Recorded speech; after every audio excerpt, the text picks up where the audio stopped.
India TV, आपकी आवाज। ओडिशा के बालासोर ट्रेन हादसे में मृतकों की संख्या बढ़कर हुई 288, घायलों की तादाद 1100 से ज्यादा।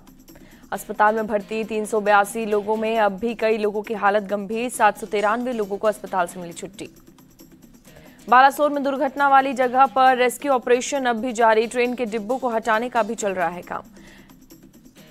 रेस्टोरेशन के काम में 1000 से ज्यादा लोग लगे हुए हैं। काम ना रुके इसके लिए 500 मजदूरों की 2 टीमें बनाई गई। रात भर पटरियों से मलबा हटाने का काम चलता रहा। ट्रैक को क्लियर करने के लिए बड़ी संख्या में कर्मचारी और मजदूर डटे रहे। रेस्टोरेशन के काम के लिए 7 से ज्यादा पोकलेन मशीन, 2 दुर्घटना राहत ट्रेन को लाया गया है। 3 से 4 रेलवे और रोड क्रेन को भी लाया गया है। बालासोर ट्रेन हादसे के रेस्क्यू में भारतीय वायुसेना के हेलीकॉप्टर ने भी की मदद, घायलों को किया गया एयरलिफ्ट। रेल मंत्री अश्विनी वैष्णव लगातार घटनास्थल पर रहे मौजूद, रात में भी अधिकारियों और मजदूरों के बीच मौजूद रहे। रेल मंत्री अश्विनी वैष्णव की लोगों से अपील, रेस्टोरेशन वर्क में लगी बड़ी मशीनों से दूर रहें लोग। पीएम मोदी ने ट्रेन हादसे के बाद रेस्क्यू में शामिल बचाव दल के सदस्यों के काम की तारीफ की, लोगों की हिम्मत की भी प्रशंसा की। पीएम मोदी ने एनडीआरएफ, ओडीआरएफ, स्थानीय अधिकारियों, पुलिस, दमकल, स्वयंसेवकों और आम लोगों की सराहना की। कहा, बिना थके जमीन पर कर रहे हैं काम। पीएम मोदी ने ट्रेन हादसे को लेकर दुनिया भर के नेताओं से शोक संदेश देने पर आभार जताया। कहा, उनके शब्द शोक संत परिवारों को शक्ति देगा। बालासोर ट्रेन हादसे में घायलों से मिले पीएम मोदी, अस्पताल जाकर घायलों की सेहत की जानकारी ली। पीएम मोदी ने घायलों के परिजन को दिया भरोसा, कहा इलाज में कोई असर नहीं छोड़ेंगे। पीएम मोदी ने कहा, घटना की हर प्रकार से करेंगे जांच, दोषियों को बख्शा नहीं जाएगा, कड़ी से कड़ी सजा दिलाएंगे। हादसे को पीएम मोदी ने बताया दुखद, कहा बयां करने के लिए मेरे पास शब्द नहीं, हम इस घटना से सीखेंगे। बालासोर में ट्रेन हादसे वाली जगह भी गए पीएम मोदी, हालात का लिया जायजा। रेल मंत्री ने हादसे के बारे में विस्तार से बताया। हादसे वाली जगह से ही पीएम मोदी ने स्वास्थ्य मंत्री और कैबिनेट सचिव से भी बातचीत की, घायलों को हर संभव मदद करने का दिया निर्देश। बालासोर जाने से पहले पीएम मोदी ने हादसे पर की हाई लेवल मीटिंग, गृह मंत्री अमित शाह समेत कई अधिकारी रहे मौजूद। केंद्रीय स्वास्थ्य मंत्री मनसुख मांडविया आज भुवनेश्वर के एम्स का दौरा करेंगे। बालासोर हादसे में घायल लोगों से करेंगे मुलाकात। एम्स भुवनेश्वर से डॉक्टरों की 2 टीमें बालासोर और कटक भेजी गई, घायलों का कर रहे हैं इलाज। नेवी ने आईएनएस चिल्का से अपने 43 मेडिकल स्टाफ को बालासोर जिला अस्पताल भेजा। मेडिकल टीम घायलों के इलाज में लगी हुई है। बालासोर ट्रेन हादसे पर बड़ा खुलासा, शुरुआती जांच रिपोर्ट में सिग्नल एंड ट्रैफिक फेलियर हादसे की बनी वजह। रिपोर्ट के मुताबिक कोरोमंडल एक्सप्रेस को अप मेन लाइन में दिया गया था सिग्नल, लेकिन ट्रेन लूप लाइन में चली गई। लूप लाइन में जाने की वजह से कोरोमंडल एक्सप्रेस मालगाड़ी से टकराई। टक्कर के बाद कोरोमंडल की 21 बोगियां डिरेल हुई। हादसे के वक्त ही डाउन मेन लाइन से गुजर रही थी यशवंतपुर हावड़ा एक्सप्रेस, जिसकी 2 बोगियां डिरेल हो गई। बालासोर में हृदय विदारक दृश्य देखने को मिला, शवों के बीच अपने बेटे को खोजता दिखाई पिता। कोरोमंडल एक्सप्रेस में सवार यात्रियों को लेकर विशेष ट्रेन चेन्नई रेलवे स्टेशन पहुंची। देर रात पहुंचे लोग। यात्रियों की मदद के लिए पुलिस, टीडीआरएफ और कमांडो थे तैनात। स्टेशन के बाहर एम्बुलेंस, टैक्सी और बसों का भी इंतजाम। देर रात तमिलनाडु के स्वास्थ्य मंत्री और राजस्व मंत्री चेन्नई रेलवे स्टेशन पहुंचे। हादसे में घायल लोगों से की मुलाकात। ओडिशा रेल हादसे में घायल लोगों के लिए की गई व्यवस्थाओं का भी जायजा लिया गया। मौके पर मौजूद अधिकारियों से बातचीत की गई। मारे जाने वाले लोगों में से बंगाल के 31 लोगों की पहचान हुई। बंगाल के 25 लोगों का ओडिशा और 11 घायलों का बंगाल में चल रहा है इलाज। मौत के आंकड़ों पर सीएम ममता बनर्जी की सियासत की कोशिश नाकाम। 500 से ज्यादा बताने पर रेल मंत्री ने ममता को टोका। रेल मंत्री ने ममता बनर्जी पर साधा निशाना, कहा वक्त मौत पर राजनीति करने का नहीं है। इस्तीफे की मांग करने वाले को रेल मंत्री की 2 टूक, मैं अभी कहीं नहीं जा रहा, यही हूं। कांग्रेस नेता दिग्विजय सिंह ने लाल बहादुर शास्त्री का दिया उदाहरण, कहा रेल मंत्री को देना चाहिए इस्तीफा, लेकिन मोदी जी के मंत्री से नैतिकता की उम्मीद नहीं कर सकते। एनसीपी प्रमुख शरद पवार ने बालासोर हादसे को बताया दुर्भाग्यपूर्ण, कहा मामले की होनी चाहिए जांच। आरजेडी प्रमुख लालू यादव ने पीएम मोदी पर कसा तंज, कहा चेहरा चमकाने के लिए ट्रेनों को दिखाते हैं झंडा और हादसे का दोषी कौन। पूर्व रेल मंत्री लालू प्रसाद यादव ने की घटना की उच्च स्तरीय जांच की मांग, कहा दोषियों के खिलाफ हो सख्त कार्रवाई। सपा अध्यक्ष अखिलेश यादव ने ट्वीट कर साधा बीजेपी पर निशाना, लिखा झूठी सरकार की झूठी तकनीक ने ली कितने लोगों की जान। एनसीपी नेता फारूक अब्दुल्ला ने हादसे पर जताया दुख, कहा रेल मंत्री ने कहा था अब नहीं होगा एक्सीडेंट, मामले की जांच जारी। कांग्रेस के नेता हरीश रावत ने जांच कमेटी के न्यायिक क्षेत्र के लोगों को शामिल करने की मांग की, कहा इससे घटना के जिम्मेदार लोगों की होगी पहचान। केंद्रीय मंत्री प्रहलाद जोशी ने रेल हादसे को बताया दुर्भाग्यपूर्ण, कहा पीएम खुद रख रहे हैं निगरानी, मामले की होगी जांच। बीजेपी सांसद वरुण गांधी ने ट्रेन हादसे पर जताया दुख, ट्वीट कर सांसदों से की सैलरी का एक हिस्सा पीड़ित परिजनों को देने की अपील। पाकिस्तान के पीएम शहबाज शरीफ ने भी हादसे पर जताया दुख, ट्वीट कर लिखा मरने वालों के परिवार के प्रति संवेदना। रूसी राष्ट्रपति व्लादिमीर पुतिन ने राष्ट्रपति मुर्मू को और पीएम मोदी को लिखा संदेश में रेल हादसे पर जताया दुख। कनाडा के पीएम ट्रूडो का ट्वीट, बालासोर हादसे पर जताया दुख, लिखा दुख की घड़ी में भारत के लोगों के साथ है कनाडा। बालासोर हादसे पर टर्की ने मरने वालों के परिजनों के प्रति संवेदना व्यक्त की, घायलों की जल्दी स्वस्थ होने की कामना की। बाबा बागेश्वर ने भी ओडिशा ट्रेन हादसे पर जताया दुख, कहा इससे हमारे हृदय को बहुत पीड़ा पहुंची है। ओडिशा के गवर्नर गणेशी लाल ने बालासोर में अस्पताल का दौरा किया, घायलों का उचित इलाज करने का दिया निर्देश। ओडिशा के सीएम नवीन पटनायक से मिले तमिलनाडु के खेल मंत्री उदयनिधि स्टालिन, परिवहन मंत्री एस शिवशंकर भी मौजूद रहे। बालासोर ट्रेन हादसे पर कथावाचक मुरारी बापू ने भी दुख जताया, 50 लाख रुपए की सहायता राशि भेजी। सीएम एमके स्टालिन का ऐलान, रेल हादसे में जान गंवाने वाले तमिलनाडु के हर मृतक के परिवार को देंगे 5 लाख, घायलों को 1 लाख।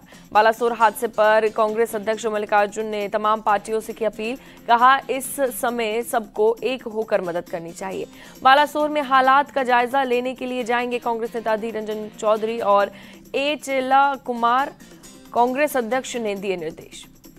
रेल हादसे पर सोनिया गांधी ने दुख जताया, पीड़ित परिवारों के प्रति व्यक्त की गहरी संवेदना। केंद्रीय मंत्री अनुराग ठाकुर ने वाराणसी में बालासोर हादसे में जान गंवाने वाले लोगों को दी श्रद्धांजलि, एक कार्यक्रम के दौरान रखा गया मौन। मुख्यमंत्री योगी आदित्यनाथ ने भी मौन रखकर दी श्रद्धांजलि, कई मंत्री भी रहे मौजूद। सैंड आर्टिस्ट सुदर्शन पटनायक ने ट्रेन हादसे में मारे गए लोगों को श्रद्धांजलि दी, घायलों के जल्द स्वस्थ होने की कामना की। राहुल गांधी की अमेरिका यात्रा का आज आखिरी दिन, न्यूयॉर्क में प्रवासी भारतीयों की एक रैली को करेंगे संबोधित। न्यूयॉर्क के जेवियट्स सेंटर में राहुल गांधी प्रवासी भारतीयों को करेंगे संबोधित, कई नेताओं और उद्योगपतियों से भी करेंगे मुलाकात। दक्षिण अफ्रीका के दौरे पर गए विदेश मंत्री एस जयशंकर का राहुल गांधी पर अटैक, कहा यदि मैं विदेश यात्रा पर हूं तो वहां राजनीति नहीं करूंगा, बहस करनी होगी तो अपने देश में करूंगा। केप टाउन में एक समारोह के दौरान एस जयशंकर ने दी नसीहत, कहा एक लोकतांत्रिक देश में सबकी सामूहिक जिम्मेदारी, राष्ट्रीय हित और सामूहिक छवि होती है, कुछ चीजें राजनीति से ऊपर उठकर होती हैं। राजस्थान के बाड़मेर में मुख्यमंत्री अशोक गहलोत ने माइक खराब होने पर कलेक्टर के सामने फेंका माइक, सामाजिक संस्थाओं के कार्यकर्ताओं से कर रहे थे बातचीत। महिलाओं से बात करने के दौरान पीछे खड़े कुछ लोगों को देखकर भी सीएम हुए नाराज, पूछे एसपी कहां है, व्यवस्था भी नहीं कर सकते क्या। कार्यक्रम के अंत में महिला सामाजिक कार्यकर्ताओं के साथ ली सेल्फी, बाद में कांग्रेस के कार्यकर्ताओं ने भी मिले। सीएम अशोक गहलोत ने पाली में पेपर लीक मामले पर दी चेतावनी, कहा कान खोलकर सुन ले, पेपर लीक वालों सरकार नहीं बख्शेगी। सीएम गहलोत ने पेपर लीक माफिया को साफ कहा, कानून बन गया है, जेल की सेल में बंद पड़े रहेंगे, परिवार वालों को होगी तकलीफ, इसलिए पेपर लीक नहीं होने चाहिए। बीजेपी नेता पंकज मुंडे का कांग्रेस ने दिया ऑफर, कांग्रेस नेता बाला साहेब थोराट ने कहा पंकजा के लिए पार्टी के दरवाजे खुले हैं। आरएसएस प्रमुख मोहन भागवत आज से 4 दिन के राजस्थान दौरे पर जाएंगे, 5 जून को एक पेड़ देश के नाम अभियान का शुरुआत करेंगे। यूपी के सीएम योगी आदित्यनाथ आज गोरखपुर जाएंगे, 5 paediatric intensive care unit ward का करेंगे उद्घाटन। वाराणसी में मुख्यमंत्री योगी आदित्यनाथ और केंद्रीय मंत्री अनुराग ठाकुर पहुंचे काशी विश्वनाथ मंदिर, पूजा अर्चना कर लिया आशीर्वाद। मुख्यमंत्री योगी आदित्यनाथ ने काल भैरव मंदिर में भी पूजा अर्चना की, काल भैरव का लिया आशीर्वाद। राष्ट्रपति द्रौपदी मुर्मू का सूरीनाम और सर्बिया दौरा, देर रात दिल्ली से यात्रा के लिए हुई रवाना।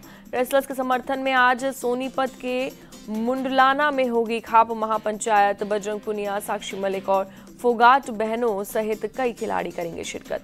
मुंडलाना में बुलाई गई है सर्व जातीय खाप महापंचायत, आरएलजी प्रमुख जयंत चौधरी और पूर्व गवर्नर सत्यपाल मलिक भी होंगे शामिल। राजस्थान के सीएम अशोक गहलोत रेसलर्स के बहाने साधा केंद्र सरकार पर निशाना, कहा देश का माहौल बदल रहा है, पहलवान प्रदर्शन कर रहे हैं लेकिन केंद्र को इससे कोई मतलब नहीं है। सीएम गहलोत ने बृजभूषण सिंह के खिलाफ एफआईआर का मुद्दा भी उठाया, कहा सुप्रीम कोर्ट के कहने पर एफआईआर दर्ज हुई, जबकि राजस्थान में एफआईआर दर्ज नहीं होने पर होती है कार्रवाई।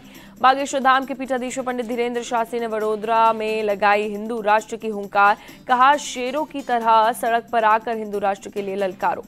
बाबा बागेश्वर ने हिंदू की तुलना बरगद के पेड़ से की, कहा बरगद हजारों वर्षों तक चलता है, ना कोई उखाड़ पाता है ना कोई मिटा सकता है।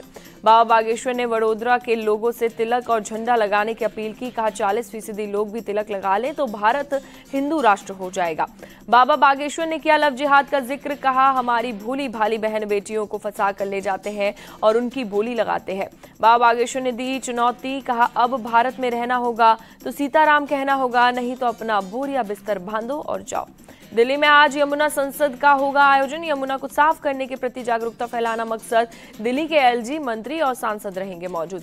दिल्ली के साक्षी मर्डर के आरोपी साहिल को 14 दिन की न्यायिक हिरासत में भेजा गया। पुलिस का दावा, रिमांड के दौरान कई अहम सुराग मिले। मणिपुर में लोगों के साथ कोऑर्डिनेशन और शांति के प्रयास जारी, राज्य के सुरक्षा सलाहकार ने दी जानकारी। मणिपुर में सामान्य हालात में लौट रही है जिंदगी। पिछले 24 घंटे में फायरिंग और आगजनी की कोई घटना नहीं सामने आई। मेरठ में पुलिस की टीम लूट के एक आरोपी को गिरफ्तार करने पहुंची घर। गिरफ्तारी के बाद आरोपी के परिवार की महिलाओं ने की बचाने की कोशिश। मौके पर हुई हाथापाई में कुछ पुलिस वाले घायल, विरोध करने वालों के खिलाफ केस दर्ज करने की तैयारी। इजराइल और मिस्र की सीमा पर फिर से बढ़ा तनाव। आपसी गोलीबारी में एक महिला सैनिक सहित 3 इजरायली सैनिक मारे गए। गोलीबारी में मिस्र के अधिकारी भी मौत हुई और इजरायली अधिकारियों ने मुठभेड़ को ऑपरेशनल घटना बताया। इजरायली सेना के मुताबिक जब सैनिकों ने सीमा पार नशीली दवाओं की तस्करी की कोशिश को नाकाम कर दिया तब लड़ाई शुरू हो गई, जिसमें 2 सैनिक मारे गए। तेल अवीव में पुलिस और प्रदर्शनकारियों के बीच झड़प। प्रदर्शनकारियों ने हाईवे पर जमकर की आगजनी। पुलिस ने प्रदर्शनकारियों को हाईवे से हटाया। कई प्रदर्शनकारियों को घसीटकर सड़क के किनारे किया। सरकार के कानून में बदलाव की कोशिश के खिलाफ इजराइल में चल रहा है प्रदर्शन। पुलिस कर रही है सख्त कार्रवाई। यूक्रेन के निप्रो पर रूस का जबरदस्त हवाई हमला। एयर स्ट्राइक में कई इमारतें हुई तबाह। यूक्रेनी अधिकारियों के मुताबिक रूसी हमले में 13 लोग हुए घायल, 3 बच्चे हुए जख्मी। यूक्रेनी रेस्क्यू टीम इमारतों के मलबे को हटाने में जुटी। अंधेरे की वजह से रेस्क्यू के काम में आई मुश्किलें। सर्बिया में सड़कों पर उतरी हजारों की भीड़। गोलीबारी में 17 लोगों की मौत के खिलाफ किया प्रदर्शन। खेलो इंडिया यूनिवर्सिटी गेम्स में बोले केंद्रीय मंत्री अनुराग ठाकुर, 9 साल में 5वीं सबसे बड़ी अर्थव्यवस्था बना भारत।